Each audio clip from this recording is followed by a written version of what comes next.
The Blob is a 1988 horror movie directed by Chuck Russell, starring Kevin Dillon, Cheyenne Smith, Donovan Leake, and Jeffrey Dunn. And it is a remake of the, I think it's like 1955 Blob with, I can't think of his name, Steve McQueen.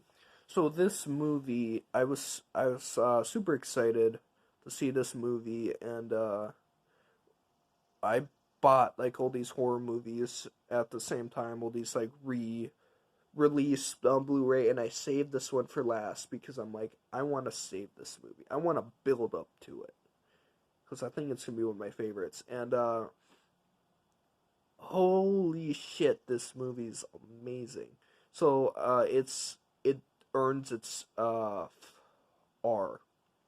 because the effects in this movie, man, they should have been nominated for like an award, like an Academy Award for Best Practical Effects, because it is just so good.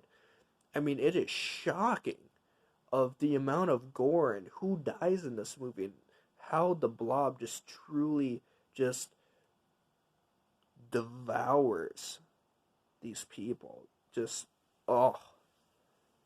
And it's shocking of who dies because it plays with who's gonna live and who's gonna die. So you find out that it takes place in this town. This comet comes down, Blob gets released, starts wreaking havoc on the town, and Shauna Smith and Kevin Dillon, two, like, they don't know each other. They're in the same grade, and they start working together and running away from the Blob and trying to, you know, let the town know that it is happening.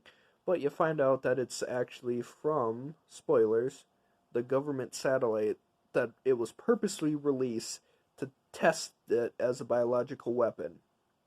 So the government is trying to, like, quarantine the town and just basically use these people as test subjects to see what happens. And how they fight the Blob is just, they got flamethrowers going, and it's a really fun 80s movie that has an amazing practical effects, really likable characters. Not, now, one could argue not the most memorable characters, but they define Kevin Dillon and Shauna Smith enough to where I didn't want to see him die. Like, they're really likable characters, and they're super funny too. This is a movie with a very good sense of humor about it. And a lot of the foot soldiers too, they're just following orders. Like, they really don't have anything they're really doing. And there's actually this the deputy has a really good arc in the movie where he has a grudge against Kevin Dillon, but ends up working with him to help defeat the Blob, and give this movie a solid 4 out of 5.